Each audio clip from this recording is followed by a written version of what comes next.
कृष्णाय वासुदेवाय हरये परमात्मने प्रणतः क्लेशनाशाय गोविंदाय नमो नमः। हरे कृष्णा। जय महाकाल। हे त्रिनेत्रधारी महादेव, जहाँ समय भी थम जाता है और केवल अनंत करुणा बहती है, वहीं से आज हम इस कथा के 5वें अध्याय में प्रवेश कर रहे हैं। ना वाणी का भारीपन हो, ना मन में अपेक्षा, केवल आपके स्मरण की शुद्ध धारा। हे भोलेनाथ, फाल्गुन मास की इस पावन घड़ी में हमारी भक्ति को स्वीकार करें और इस कथा को आपकी कृपा का दर्शन बना दें। हे प्रिय भक्तों, अब हम प्रवेश कर रहे हैं फाल्गुन मास महात्म्य के 5वें अध्याय में, जहां शब्द नहीं बल्कि अनुभूति आगे बढ़ती है। यह अध्याय हमें यह स्मरण कराता है कि जो हृदय पूरी तरह शिव को समर्पित करता है, वहीं सच्ची शांति और आनंद पाता है। जब अहंकार छूट जाता है और आत्मा झुक जाती है, तभी महादेव का प्रकाश अंदर से प्रकट होता है। तो आइए इस अध्याय को सुने, किसी पूछताछ के लिए नहीं, बल्कि पूर्ण समर्पण और विश्वास के साथ, और अंतर मन से कहें, हे महादेव, हम जैसे हैं वैसे ही हमें स्वीकार करें। हर हर महादेव। जय श्री गणेश। पिछले अध्याय में हमने जाना था कि नारद जी का भगवान विष्णु से उनका रूप मांगना, नारद जी का भगवान विष्णु को शाप देना, नारद जी का शिव तीर्थों में भ्रमण करना और ब्रह्मा जी से प्रश्न करना, फिर ब्रह्मा जी द्वारा शिव तत्व का वर्णन करना, विवादग्रस्त ब्रह्मा विष्णु के बीच में अग्नि स्तंभ का प्रकट होना, यह सभी वृतांत सुना था। हे प्रिय भक्तों, यदि आपने पिछला अध्याय नहीं सुना है तो कृपया सुन लीजिएगा, आपके लिए प्लेलिस्ट बना दी गई है। तो आइए अब सुनते हैं इससे आगे का वृतांत। जय श्री गणेश। ब्रह्मा जी बोले, हे मुनि श्रेष्ठ नारद, हम दोनों देवता घमंड को भूलकर निरंतर भगवान शिव का स्मरण करने लगे। हमारे मन में ज्योतिर्लिंग के रूप में प्रकट परमेश्वर के वास्तविक रूप का दर्शन करने की इच्छा और प्रबल हो गई। शिव शंकर गरीबों के प्रतिपालक, अहंकारियों के गर्व को चूर करने वाले तथा सभी के अविनाशी प्रभु हैं। वे हम पर दया करते हुए हमारी उपासना से प्रसन्न हो गए। उस समय वहां उन सुर श्रेष्ठ से ओम नाद स्पष्ट रूप से सुनाई देता था। उस नाद के विषय में मैं और विष्णु जी दोनों यही सोच रहे थे कि यह कहां से सुनाई पड़ रहा है। उन्होंने लिंग के दक्षिण भाग में सनातन आदि वर्ण आकार का दर्शन किया, उत्तर भाग में उकार का, मध्य भाग में मकार का और अंत में ओम नाद का साक्षात दर्शन एवं अनुभव किया। दक्षिण भाग में प्रकट हुए आकार का सूर्य मंडल के समान तेजोमय रूप देखकर जब उन्होंने उत्तर भाग में देखा तो वह अग्नि के समान दीप्तिशाली दिखाई दिया। उसके बाद ओम को देखा, जो सूर्य और चंद्रमंडल की भांति स्थित थे और जिनके शुरू एवं अंत का कुछ भी पता नहीं था, तथा सत्य, आनंद और अमृत स्वरूप पर ब्रह्म परायण ही दृष्टिगोचर हो रहा था। परंतु यह कहां से प्रकट हुआ है? इस अग्नि स्तंभ की उत्पत्ति कहां से हुई है? यह श्री हरि सोचने लगे। तब इसकी परीक्षा लेने के संबंध में विचार करने लगे। तब श्री हरि ने भगवान शिव का चिंतन करते हुए वेद और शब्द के आवेश से युक्त होकर अनुपम अग्नि स्तंभ के नीचे जाने का निर्णय लिया। मैं और विष्णु जी विश्वात्मा शिव का चिंतन कर रहे थे। तभी वहां पर ऋषि प्रकट हुए। उन्हीं ऋषि के द्वारा परमेश्वर विष्णु ने जाना कि इस शब्द ब्रह्ममय शरीर वाले परम लिंग के रूप में साक्षात पर ब्रह्म स्वरूप महादेव जी प्रकट हुए हैं। ये चिंता रहित रुद्र हैं। पर ब्रह्म परमात्मा शिव का वाचक प्रणव ही है। वह एक सत्य परम कारण, आनंद, अकृत, परात्पर और पर ब्रह्म है।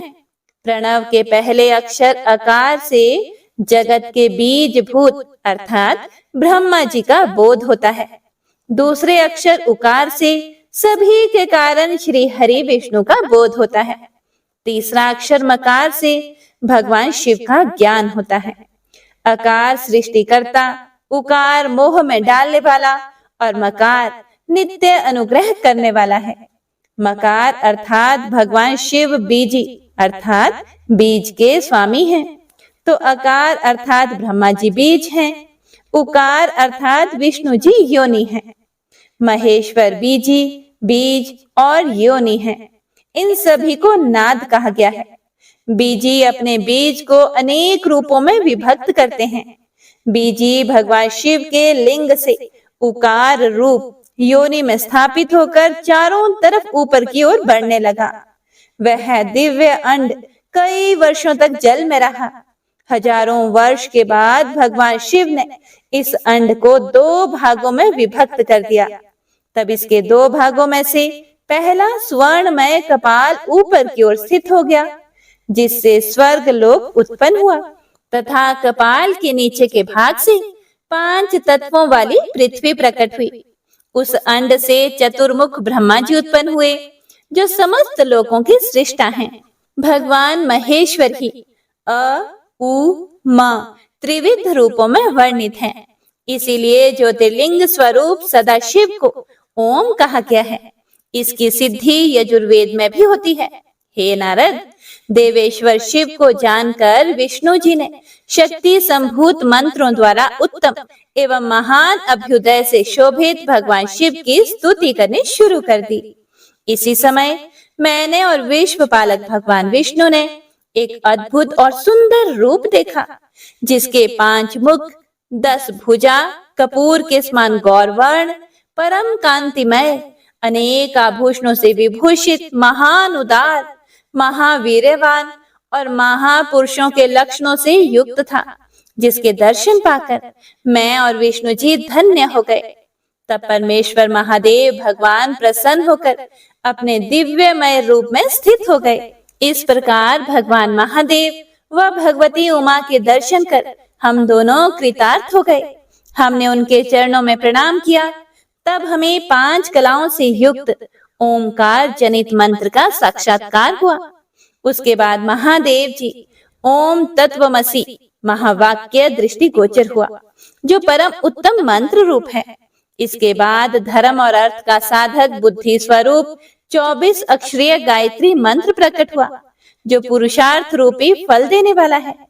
उसके बाद मृत्युंजय मंत्र, फिर पंचाक्षर मंत्र तथा दक्षिणामूर्ति व चिंतामणि का साक्षात्कार हुआ। इन 5 मंत्रों को विष्णु भगवान ने ग्रहण करके जपना शुरू किया। ब्रह्मा जी बोले, हे नारद, भगवान विष्णु द्वारा की गई अपनी स्तुति सुनकर कल्याणमय शिव बहुत प्रसन्न हुए और देवी उमा सहित वहां प्रकट हो गए। भगवान शिव के 5 मुख थे और हर मुख में 3-3 नेत्र थे। मस्तक में चंद्रमा, सिर पर जटा तथा संपूर्ण अंगों में विभूति लगा रखी थी। उनका यह रूप मन को मोहित करने वाला और परम आनंदमयी था। महादेव जी के साथ भगवती उमा ने भी हमें दर्शन दिए। उनको देखकर मैंने और विष्णु जी ने फिर से उनकी स्तुति करना शुरू कर दी। तब पापों का नाश करने वाले तथा अपने भक्तों पर सदा कृपा दृष्टि रखने वाले महेश्वर ने मुझे और भगवान विष्णु को श्वास से वेद का उपदेश दिया। तत्पश्चात उन्होंने हमें गुप्त ज्ञान प्रदान किया। विष्णु जी ने पूछा कि हे देव, आप किस प्रकार प्रसन्न होते हैं तथा किस प्रकार आपकी पूजा और ध्यान करना चाहिए? कृपया करके हमें इसके बारे में बताएं तथा सदुपदेश देकर धन्य करें। ब्रह्मा जी कहते हैं कि हे नारद, इस प्रकार श्री हरि की यह बात सुनकर अत्यंत प्रसन्न हुए कृपा निधान शिव ने प्रीति पूर्वक इस प्रकार कहा। शिव बोले, मैं तुम दोनों की भक्ति से बड़ा प्रसन्न हूँ। मेरे इसी रूप का पूजन व चिंतन करना चाहिए। तुम दोनों महाबली हो। मेरे दाएं बाएं अंगों से तुम प्रकट हुए हो। लोक पिता ब्रह्मा मेरे दाहिने पार्श्व से और पालनहार विष्णु मेरे बाएं पार्श्व से प्रकट हुए हो। मैं तुम पर भली भांति प्रसन्न हूँ और तुम्हें मनोवांछित फल देता हूँ। तुम दोनों की भक्ति सुदृढ़ हो। मेरी आज्ञा का पालन करते हुए ब्रह्मा जी आप जगत की रचना करें तथा भक्त विष्णु जी आप इस जगत का पालन करें। इसके बाद भगवान विष्णु बोले कि हे प्रभु, यदि आपके हृदय में हमारी भक्ति से प्रीति उत्पन्न हुई है और आप हम पर प्रसन्न होकर हमें वर देना चाहते हैं, तो हम यही वर मांगते हैं कि हमारे हृदय में सदैव आपकी अनन्य एवं अविचल भक्ति बनी रहे। ब्रह्मा जी बोले कि हे नारद, विष्णु जी की यह बात सुनकर भगवान शंकर प्रसन्न हुए। तब हमने दोनों हाथ जोड़कर उन्हें प्रणाम किया। शिव बोले कि मैं सृष्टि, पालन और संहार का करता हूँ। मेरा स्वरूप सगुण और निर्गुण है। मैं ही सच्चिदानंद निर्विकार परब्रह्म और परमात्मा हूँ। सृष्टि की रचना, रक्षा और प्रलय रूप गुणों के कारण मैं ही ब्रह्मा, विष्णु और रुद्र नाम धारण करके 3 रूपों में विभक्त हुआ हूँ। मैं भक्त वत्सल हूँ और भक्तों की प्रार्थना को सदैव पूरी करता हूँ। मेरे इसी अंश से रुद्र की उत्पत्ति होगी। पूजा की विधि विधान की दृष्टि से हम में कोई भी अंतर नहीं होगा। विष्णु, ब्रह्मा और रुद्र तीनों एक रूप होंगे। इनमें भेद नहीं है। इनमें जो भेद मानेगा वह घोर नरक को भोगेगा। मेरा शिव रूप सनातन है तथा सभी का मूलभूत रूप है। यह सत्य, ज्ञान एवं अनंत ब्रह्म है। ऐसा जानकर मेरे यथार्थ स्वरूप का दर्शन करना चाहिए। मैं स्वयं ब्रह्मा जी की भ्रुकुटी से प्रकट होऊंगा। ब्रह्मा जी, आप सृष्टि के निर्माता बनो। श्री हरि विष्णु इसका पालन करें तथा मेरे अंश से प्रकट होने वाले रुद्र प्रलय करने वाले हैं। उमा नाम से विख्यात परमेश्वरी प्रकृति देवी हैं। इन्हीं की शक्ति भूता वाग देवी सरस्वती ब्रह्मा जी की अर्धांगिनी होंगी और दूसरी देवी जो प्रकृति देवी से उत्पन्न होंगी, लक्ष्मी रूप में विष्णु जी की शोभा बढ़ाएंगी तथा काली नाम से जो तीसरी शक्ति उत्पन्न होगी वह मेरे अंशभूत रुद्र देव को प्राप्त होंगी। कार्य सिद्धि के लिए वे ज्योति रूप में प्रकट होंगी। उनका कार्य सृष्टि, पालन और संहार का संपादन है। मैं ही सृष्टि, पालन और संहार करने वाले राजादि तीनों गुणों द्वारा ब्रह्मा, विष्णु और रुद्र नाम से प्रसिद्ध होकर 3 रूपों में प्रकट होता हूँ। तीनों लोकों का पालन करने वाले श्री हरि अपने भीतर तमोगुण और बाहर सत्व गुण धारण करते हैं। त्रिलोक का संहार करने वाले रुद्र देव भीतर सत्व गुण और बाहर तमोगुण धारण करते हैं तथा त्रिभुवन की सृष्टि करने वाले ब्रह्मा जी बाहर और भीतर से रजोगुणी हैं। इस प्रकार ब्रह्मा, विष्णु तथा रुद्र तीनों देवताओं में गुण हैं, तो शिव गुणातीत माने जाते हैं। हे विष्णु, तुम मेरी आज्ञा से सृष्टि का प्रसन्नता पूर्वक पालन करो। ऐसा करने से तुम तीनों लोकों में पूजनीय होगे। परमेश्वर शिव आगे बोले कि हे उत्तम व्रत का पालन करने वाले विष्णु जी, आप सर्वदा सब लोकों में पूजनीय और मान्य होंगे। ब्रह्मा जी के द्वारा रचे लोक में कोई दुख या संकट होने पर दुखों और संकटों का नाश करने के लिए आप सदा तत्पर रहना। आप अनेकों अवतार ग्रहण करके जीवों का कल्याण करना, अपनी कीर्ति का विस्तार करो। मैं आपके कार्यों में आपकी सहायता करूंगा और आपके शत्रुओं का नाश करूंगा। आप में और रुद्र में कोई भी अंतर नहीं है। आप एक दूसरे के पूरक हो। जो मनुष्य रुद्र का भक्त होकर आपकी निंदा करेगा उसका पुण्य नष्ट हो जाएगा और उसे नरक भोगना पड़ेगा। मनुष्यों को आप भोग और मोक्ष प्रदान करने वाले और उनके परम पूज्य देव होकर उनका निग्रह, अनुग्रह आदि करोगे। हे प्रिय भक्तों, आगे श्री ब्रह्मा जी बोले कि ऐसा कहकर भगवान शिव ने मेरा हाथ विष्णु जी के हाथ में देकर कहा कि तुम संकट के समय सदा इनकी सहायता करना तथा सभी को भोग और मोक्ष प्रदान करना तथा सभी मनुष्यों की कामनाओं को पूरा करना। तुम्हारी शरण में आने वाले मनुष्य को मेरा आश्रय भी मिलेगा तथा हम में भेद करने वाला मनुष्य नरक में जाएगा। ब्रह्मा जी कहते हैं कि हे देव ऋषि नारद, भगवान शिव का यह वचन सुनकर मैंने और भगवान विष्णु ने महादेव जी को प्रणाम करके धीरे से कहा कि हे करुणा निधि भगवान शंकर, मैं आपकी आज्ञा मानकर सब कार्य करूंगा। मेरा जो भक्त आपकी निंदा करे उसे आप नरक प्रदान करें। आपका भक्त मुझे अत्यंत प्रिय है। महादेव जी बोले कि तुम मेरी आज्ञा से सृष्टि का निर्माण करो। उनके वचनों को सुनकर विष्णु जी ने उन्हें प्रणाम करते हुए कहा कि आपकी आज्ञा मेरे लिए शिरोधार्य है। यह सुनकर भगवान शिव ने उन्हें आशीर्वाद दिया और अंतर ध्यान हो गए। उसी समय से लिंग पूजा आरंभ हुई। हे प्रिय भक्तों, आगे ऋषि बोले कि हे सूत जी महाराज, अब आप हम पर कृपा करके हमें ब्रह्मा जी और नारद के संवादों के अनुसार शिव पूजन की विधि बताइए, जिससे भगवान शिव प्रसन्न होते हैं। ब्राह्मण, क्षत्रिय, वैश्य और शूद्र आदि चारों वर्णों को शिव पूजन किस प्रकार करना चाहिए? आपने व्यास जी के मुख से जो कुछ भी सुना हो, कृपया हमें भी सुनाइए। महर्षियों के ये वचन सुनकर सूत जी ने ऋषियों द्वारा पूछे प्रश्नों का उत्तर देते हुए कहना शुरू किया। सूत जी बोले, हे मुनीश्वरों, जैसा आपने पूछा है वह बड़े रहस्य की बात है। मैंने इसे जैसा सुना है उसे मैं अपनी बुद्धि के अनुसार आपको सुना रहा हूँ। ध्यान से सुनो। पूर्व काल में व्यास जी ने सनत कुमार जी से यही प्रश्न किया था। फिर उपमन्यु जी ने भी इसे सुना था और इसे भगवान श्री कृष्ण को सुनाया था। वही सब मैं अब ब्रह्मा नारद संवाद के रूप में आपको बता रहा हूँ। ब्रह्मा जी ने कहा, भगवान शिव की भक्ति सुखमय, निर्मल एवं सनातन रूप है तथा समस्त मनोवांछित फलों को देने वाली है। यह दरिद्रता, रोग, दुख तथा शत्रु द्वारा दी गई पीड़ा का नाश करने वाली है।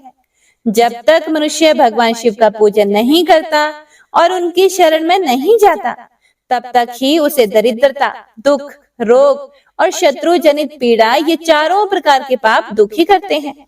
भगवान शिव की पूजा करते ही ये दुख समाप्त हो जाते हैं और अक्षय सुखों की प्राप्ति होती है। वह सभी भोगों को प्राप्त करके अंत में मोक्ष प्राप्त करता है। शिव जी का पूजन करने वालों को धन, संतान और सुख की प्राप्ति होती है। ब्राह्मण, क्षत्रिय, वैश्य और शूद्रों को सभी कामनाओं तथा प्रयोजनों की सिद्धि के लिए विधि अनुसार पूजा उपासना करनी चाहिए। ब्रह्म मुहूर्त में उठकर गुरु तथा शिव का स्मरण करके तीर्थों का चिंतन एवं भगवान विष्णु का ध्यान करें। फिर मेरा स्मरण चिंतन करके स्तोत्र पाठ पूर्वक शंकर जी का विधि पूर्वक नाम लें। उसके बाद उठकर शौच क्रिया करने के लिए दक्षिण दिशा में जाएं तथा मल मूत्र त्याग करें। ब्राह्मण गुदा की शुद्धि के लिए उसमें 5 बार शुद्ध मिट्टी का लेप करें और धोएं। क्षत्रिय 4 बार, वैश्य 3 बार और शूद्र 2 बार यही कर्म करें। तत्पश्चात बाएं हाथ में 10 बार और दोनों हाथों में 7 बार मिट्टी लगाकर धोएं। प्रत्येक पैर में 3-3 बार मिट्टी लगाएं। स्त्रियों को भी इसी प्रकार क्रम करते हुए शुद्ध मिट्टी से हाथ पैर धोने चाहिए।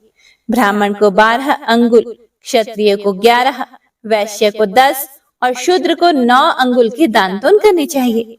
षष्ठी, अमावस्या, नवमी, व्रत के दिन, सूर्यास्त के समय, रविवार और श्राद्ध के दिन दांतुन ना करें। दांतुन के पश्चात जलाशय में जाकर स्नान करें तथा विशेष देश काल आने पर मंत्रोच्चार पूर्वक स्नान करें। फिर एकांत स्थान पर बैठकर विधि पूर्वक संध्या करें तथा इसके उपरांत विधि विधान से शिव पूजन का कार्य आरंभ करें। उसके बाद मन को सुस्थिर करके पूजा गृह में प्रवेश करें तथा आसन पर बैठें। सर्वप्रथम गणेश जी का पूजन करें। उसके बाद शिव जी की स्थापना करें। 3 बार आचमन करके 3 प्राणायाम करते समय त्रिनेत्रधारी शिव का ध्यान करें। महादेव जी के 5 मुख, 10 भुजाएं और जिनकी स्फटिक के समान उज्ज्वल कांति है। सब प्रकार के आभूषण उनके श्रीअंगों को विभूषित करते हैं तथा वे बागंबर बांधे हुए हैं। फिर प्रणव मंत्र अर्थात ओमकार से शिव जी की पूजा आरंभ करें। पाद्य, अर्घ और आचमन के लिए पात्रों को तैयार करें। 9 कलश स्थापित करें तथा उन्हें कुशाओं से ढक कर रखें। कुशाओं से जल लेकर ही सबका प्रक्षालन करें। तत्पश्चात सभी कलशों में शीतल जल डालें।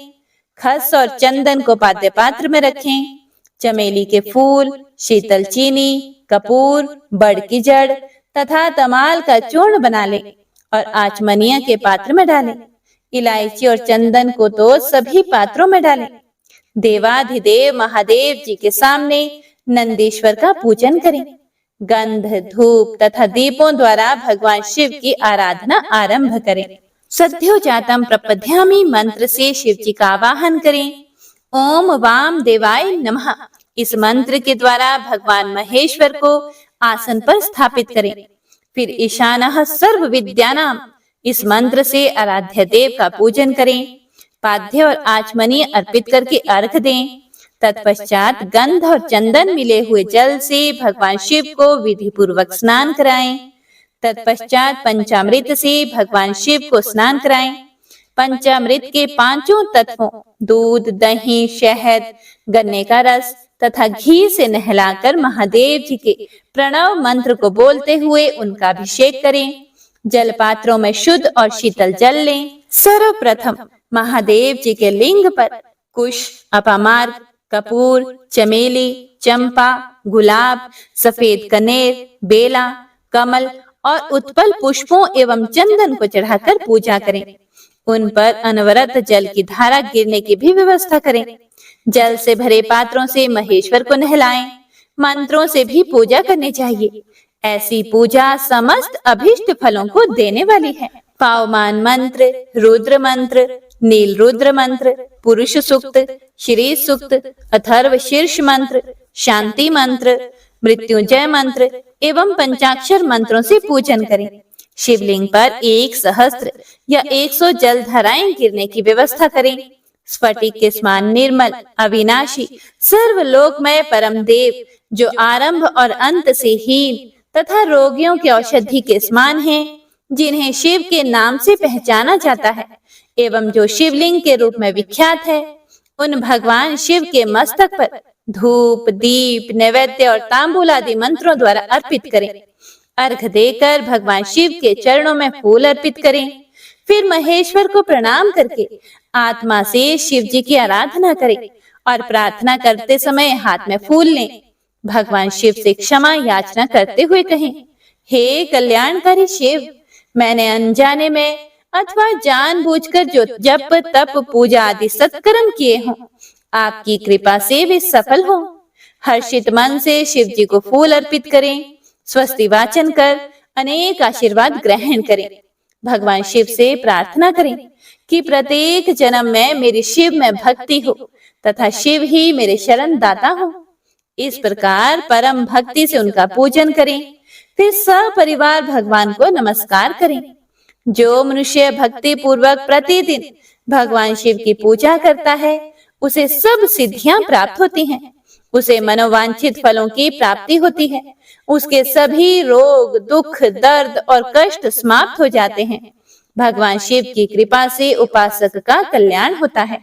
भगवान शंकर की पूजा से मनुष्य में सद्गुणों की वृद्धि होती है। यह सब जानकर नारद अत्यंत प्रसन्न होते हुए अपने पिता ब्रह्मा जी को धन्यवाद देते हुए बोले कि आपने मुझ पर कृपा करके मुझे शिव पूजन की अमृत विधि बताई है। शिव भक्ति समस्त भोग और मोक्ष प्रदान करने वाली है। नारद जी बोले, हे ब्रह्मा जी, आप धन्य हैं, क्योंकि आपने अपनी बुद्धि को शिव चरणों में लगा रखा है। कृपया करके इस आनंदमय विषय का वर्णन सविस्तार पुनः बताइए। ब्रह्मा जी बोले, हे नारद, एक समय की बात है, मैंने सब ओर से देवताओं और ऋषियों को बुलाया और क्षीर सागर के तट पर भगवान विष्णु की स्तुति करके उन्हें प्रसन्न किया। भगवान विष्णु प्रसन्न होकर बोले, हे ब्रह्मा जी एवं अन्य देवगणों, आप यहाँ क्यों पधारे हैं? आपके मन में क्या इच्छा है? आप अपनी समस्या बताइए, मैं निश्चय ही उसे दूर करने का प्रयत्न करूंगा।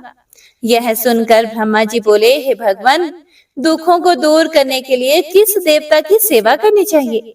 तब भगवान विष्णु ने उनके प्रश्न का उत्तर देते हुए कहा कि हे ब्राह्मण, भगवान शिव शंकर ही सभी दुखों को दूर करने वाले हैं। सुख की कामना करने वाले मनुष्य को उनकी भक्ति में सदैव लगे रहना चाहिए। उन्हीं में मन लगाएं और उन्हीं का चिंतन करें। जो मनुष्य शिव भक्ति में लीन रहता है, जिसके मन में वे विराजमान है, वह मनुष्य कभी दुखी नहीं हो सकता। पूर्व जन्म में किए गए पुण्यों एवं शिव भक्ति से ही पुरुषों को सुंदर भवन, आभूषणों से विभूषित स्त्रियां, मन का संतोष, धन संपदा, स्वस्थ शरीर, पुत्र पौत्र, अलौकिक प्रतिष्ठा, स्वर्ग के सुख एवं मोक्ष प्राप्त होता है। जो स्त्री या पुरुष प्रतिदिन भक्ति पूर्वक शिवलिंग की पूजा करता है, उसको हर जगह सफलता प्राप्त होती है। वह पापों के बंधन से छूट जाता है। ब्रह्मा जी एवं अन्य गणों ने भगवान विष्णु के उपदेश को ध्यान पूर्वक सुना। भगवान विष्णु को प्रणाम करके कामनाओं की पूर्ति हेतु उन्होंने शिवलिंग की प्रार्थना की। तब श्री विष्णु ने विश्वकर्मा को बुलाकर कहा, हे मुने, तुम मेरी आज्ञा से देवताओं के लिए शिवलिंगों का निर्माण करो। तब विश्वकर्मा ने मेरी और श्री हरि की आज्ञा को मानते हुए देवताओं के लिए उनके अनुसार लिंगों का निर्माण करके उन्हें प्रदान किया। भगवान विष्णु ने देवताओं को उनके हित के लिए शिवलिंग के साथ पूजन विधि भी बताई। देवताओं के वचनों को सुनकर मेरे हृदय में हर्ष की अनुभूति हुई। मैंने लोगों का कल्याण करने वाली शिव पूजा की उत्तम विधि बताई। यह शिव भक्ति समस्त अभीष्ट फलों को प्रदान करने वाली है। इस प्रकार लिंगों के विषय में बताकर ब्रह्मा जी ने शिवलिंग व शिव भक्ति की महिमा का वर्णन किया। शिव पूजन भोग और मोक्ष प्रदान करता है। मनुष्य जन्म उच्च कुल में प्राप्त करना अत्यंत दुर्लभ है। इसीलिए मनुष्य रूप में जन्म लेकर मनुष्य को शिव भक्ति में लीन रहना चाहिए। शास्त्रों द्वारा बताए गए मार्ग का अनुसरण करते हुए, जाति के नियमों का पालन करते हुए कर्म करें। संपत्ति के अनुसार दान आदि दें। जप तप यज्ञ और ध्यान करें। ध्यान के द्वारा ही परमात्मा का साक्षात्कार होता है। भगवान शंकर अपने भक्तों के लिए सदा उपलब्ध रहते हैं। जब तक ज्ञान की प्राप्ति ना हो तब तक कर्मों से ही आराधना करें। इस संसार में जो जो वस्तु सत असत रूप में दिखती है अथवा सुनाई देती है, वह पर ब्रह्म शिव रूप है। मनुष्य जब तक गृहस्थ आश्रम में रहे तब तक सभी देवताओं में श्रेष्ठ भगवान शंकर की मूर्ति का प्रेम पूर्वक पूजन करे। भगवान शंकर ही सभी देवों के मूल हैं। उनकी पूजा से बढ़कर कुछ भी नहीं है। जिस प्रकार वृक्ष की जड़ में पानी से सींचने पर जड़ एवं शाखाएं सभी तृप्त हो जाती हैं, उसी प्रकार भगवान शिव की भक्ति है। अतः मनोवांछित फलों की प्राप्ति के लिए शिव जी की पूजा करनी चाहिए। अभीष्ट फलों की प्राप्ति तथा सिद्धि के लिए समस्त प्राणियों को सदैव लोक कल्याणकारी भगवान शिव का पूजन करना चाहिए। हे प्रिय भक्तों, आगे नारद जी ने पूछा कि हे ब्रह्मदेव, भगवान शंकर कैलाश पर कब गए और महात्मा कुबेर से उनकी मित्रता कहाँ और कैसे हुई? प्रभु शिव जी कैलाश पर क्या करते हैं, कृपया मुझे यह भी बताइए। इसे सुनने के लिए मैं बड़ा उत्सुक हूँ। ब्रह्मा जी बोले, हे नारद, मैं तुम्हें चंद्रमौली भगवान शिव के विषय में सुनाता हूँ। काम्पिल्य नगर में यज्ञदत्त दीक्षित नामक एक ब्राह्मण रहते थे, जो अत्यंत प्रसिद्ध थे। वे यज्ञ विद्या में बड़े पारंगत थे। उनका गुणानिधि नामक एक 8 वर्षीय पुत्र था। उसका यज्ञोपवीत हो चुका था और वह भी बहुत सी विद्याएं जानता था, परंतु वह दुराचारी और जुआरी हो गया। वह हर वक्त खेलता कूदता रहता था तथा गाने बजाने वालों का साथी हो गया था। माता के बहुत कहने पर भी वह पिता के पास नहीं जाता था और उनकी किसी भी आज्ञा को नहीं मानता था। उसके पिता घर के कार्यों तथा दीक्षा आदि देने में लगे रहते थे।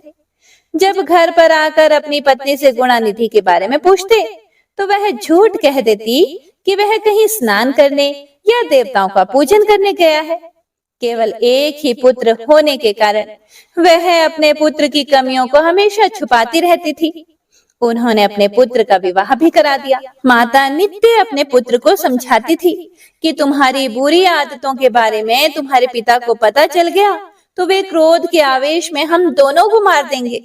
परंतु गुणनिधि पर माँ के समझाने का कोई भी प्रभाव नहीं पड़ता था।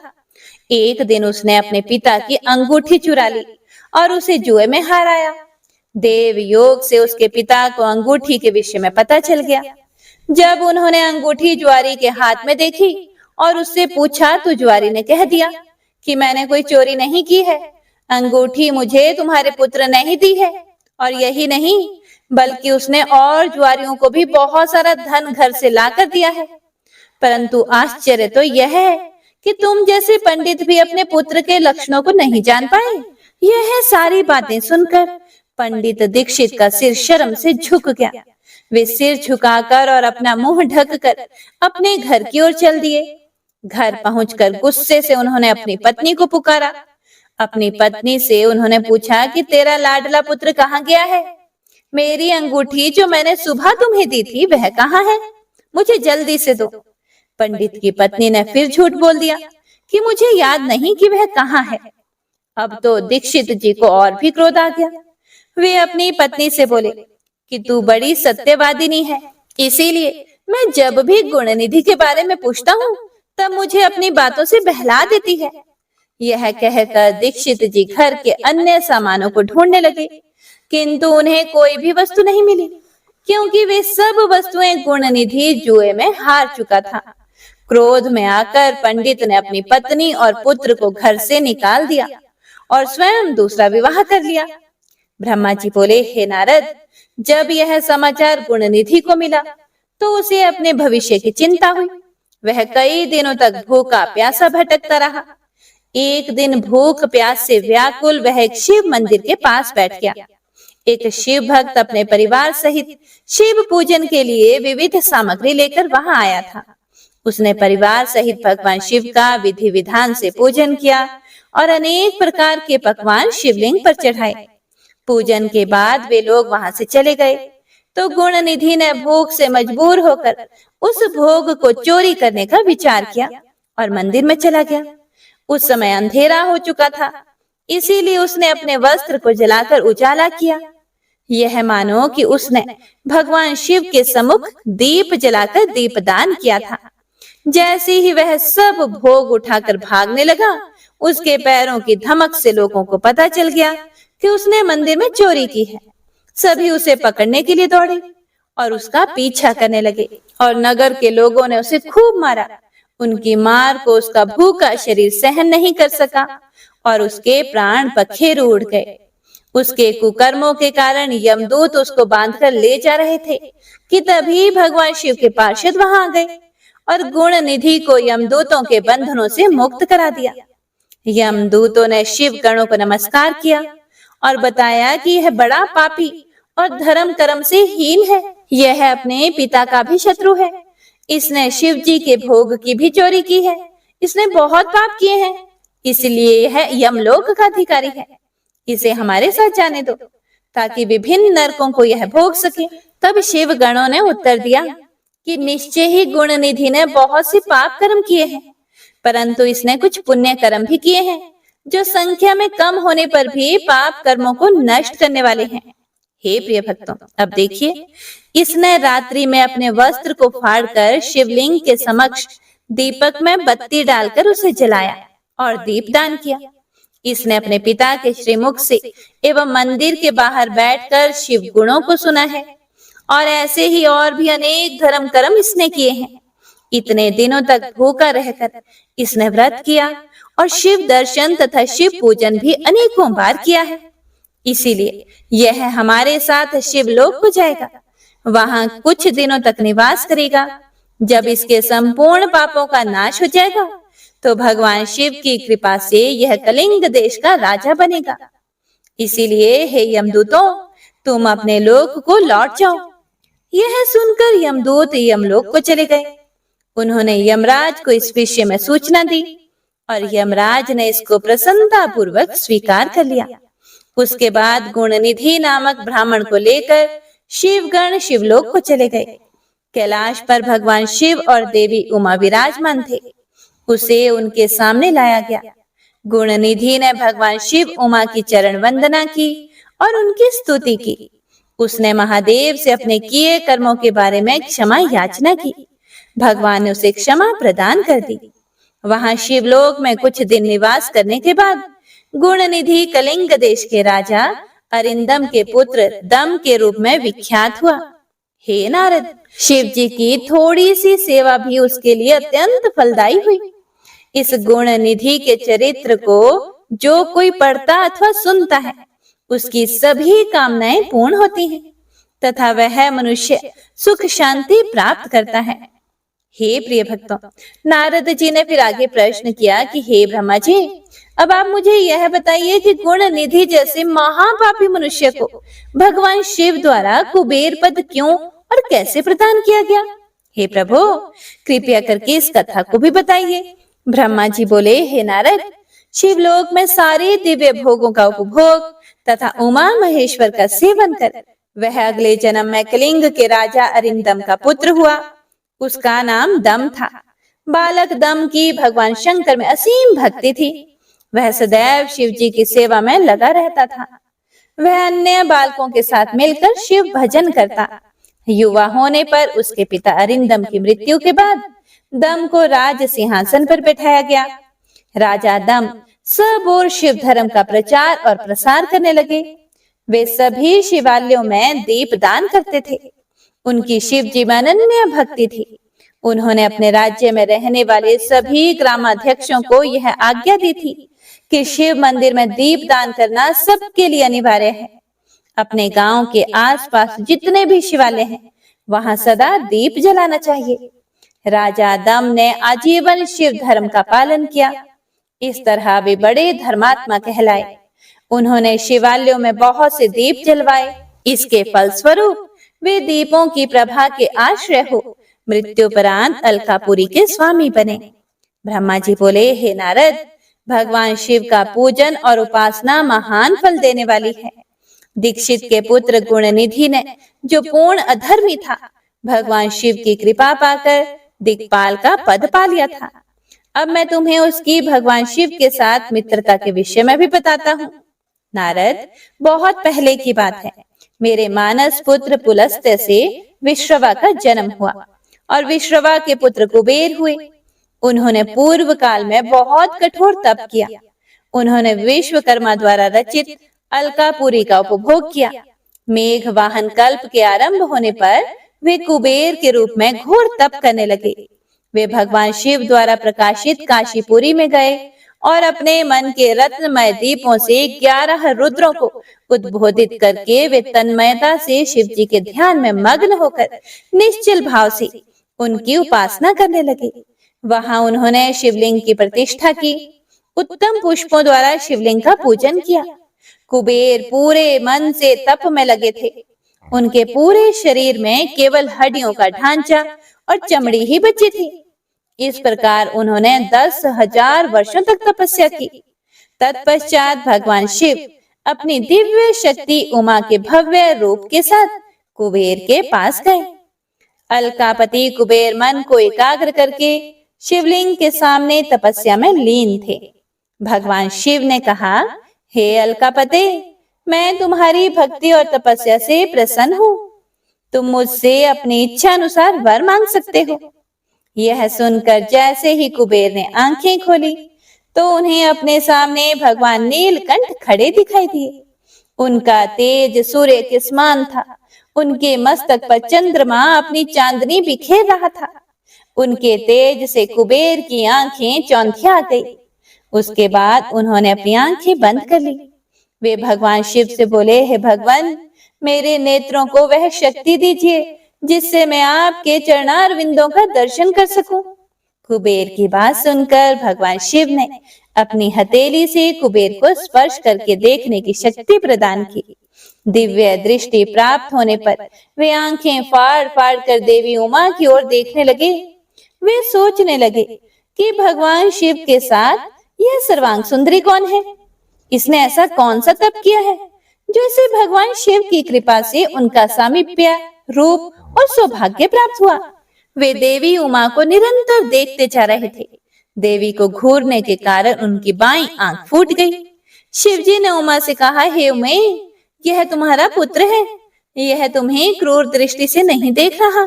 यह तुम्हारे तप बल को जानने की कोशिश कर रहा है। फिर भगवान शिव ने कुबेर से कहा, मैं तुम्हारी तपस्या से बहुत प्रसन्न हूँ।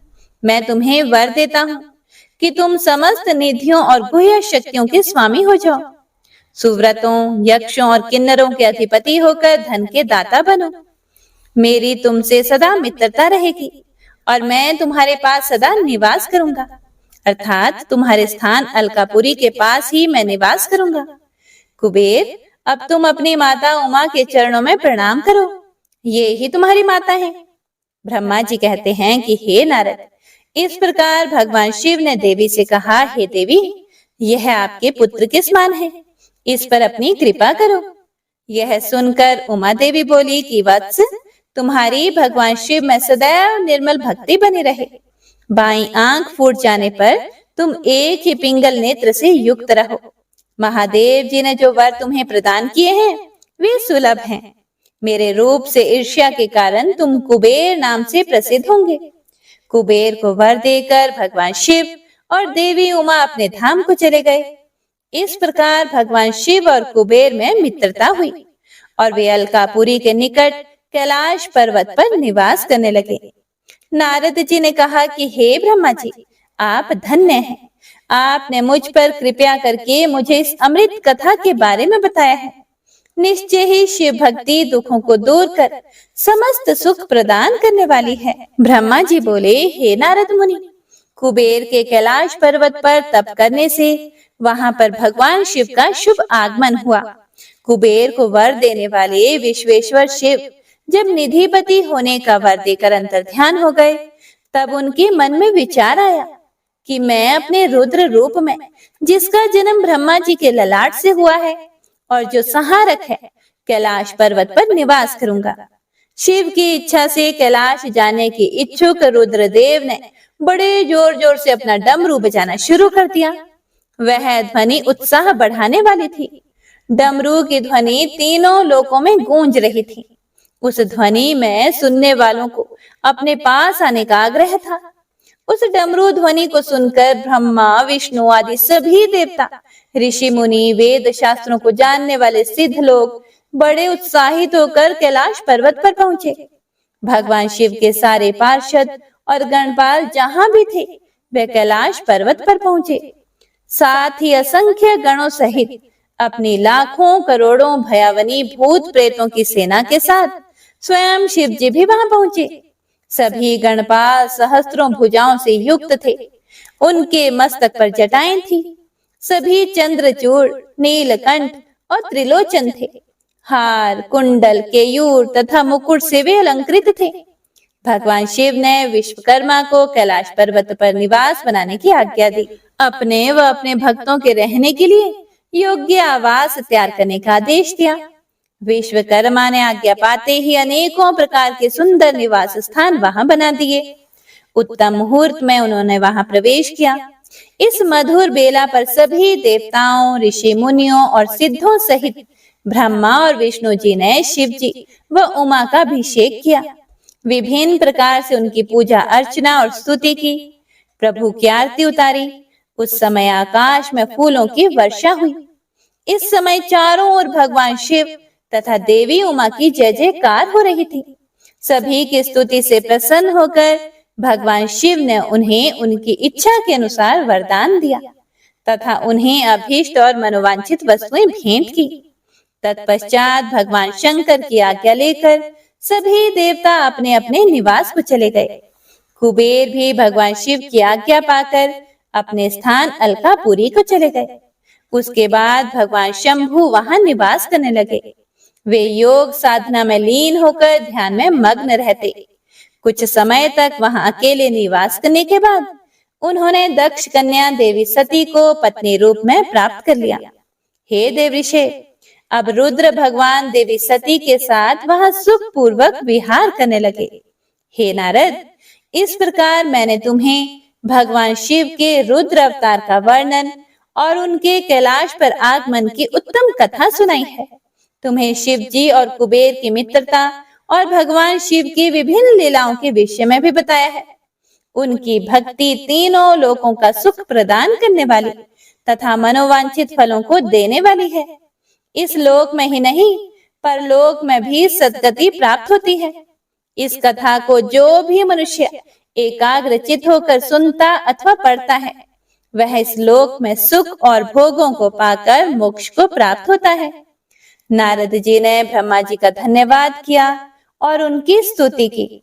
वे बोले कि हे प्रभु, आपने मुझे इस अमृत कथा को सुनाया है। आप महाज्ञानी हैं। आप सभी की इच्छाओं को पूर्ण करते हैं। मैं आपका आभारी हूँ। शिव चरित्र जैसा श्रेष्ठ ज्ञान आपने मुझे दिया है। हे प्रभु, मैं आपको बारंबार नमस्कार करता हूँ।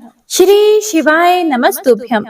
हे प्रिय भक्तों, तो आज की कथा यहीं पर समाप्त होती है। कथा पसंद आई हो तो लाइक करके कमेंट बॉक्स में हर हर महादेव जरूर लिखेगा। जो भी भक्तजन प्रतिदिन कथाओं को सुनकर लाइक करते हैं और कमेंट के द्वारा अपना आशीर्वाद देते हैं, सभी का दिल से धन्यवाद। भगवान आप सभी को कथाओं को सुनने का पुण्य फल प्रदान करें। तो आइए अब सुनते हैं शिव चालीसा। जय गणेश गिरिजा सुवन, मंगल मूल सुजान, कहत अयोध्या दास तुम, देहु अभय वरदान। जय गिरिजापति दीन दयाला, सदा करत संतन प्रतिपाला। भाल चंद्रमा सोहत नीके, कानन कुंडल नागफनी के। अंग गौर शीर गंग बहाए, मुंड माल तन चार लगाए। वस्त्र खाल बागंबर सोहे, छवि को देखी नागमन मोहे। मैना मातु की हवे दुलारी, बाम अंग सोहत छवि न्यारी। कर त्रिशूल सोहत छवि भारी, करत सदा शत्रुन क्षयकारी। नंदी गणेश सोहे तह कैसे, सागर मध्य कमल है जैसे। कार्तिक श्याम और गण राव, या छवि को कही जात न काओ। देवन जब ही जाए पुकारा, तभी दुख प्रभु आप निवारा। किया उपद्रव तारक भारी, देवन सब मिली तुम ही जुहारी। तुरत छड़ानन आप पठायो, लव निमेष महामारी गिरायो। आप जलंधर असुर सहारा, सुयश तुम्हार विदित संसारा। त्रिपुरासुर सन युद्ध मचाई, सबही कृपा कर लीन बचाई। किया तप ही भागीरथ भारी, पूरब प्रतिज्ञा तासु पुरारी। दानिन मह तुम सम कोई नाही, सेवक स्तुति करत सदाही। वेद नाम महिमा तब गाई, अकथ अनादि भेद नहीं पाई।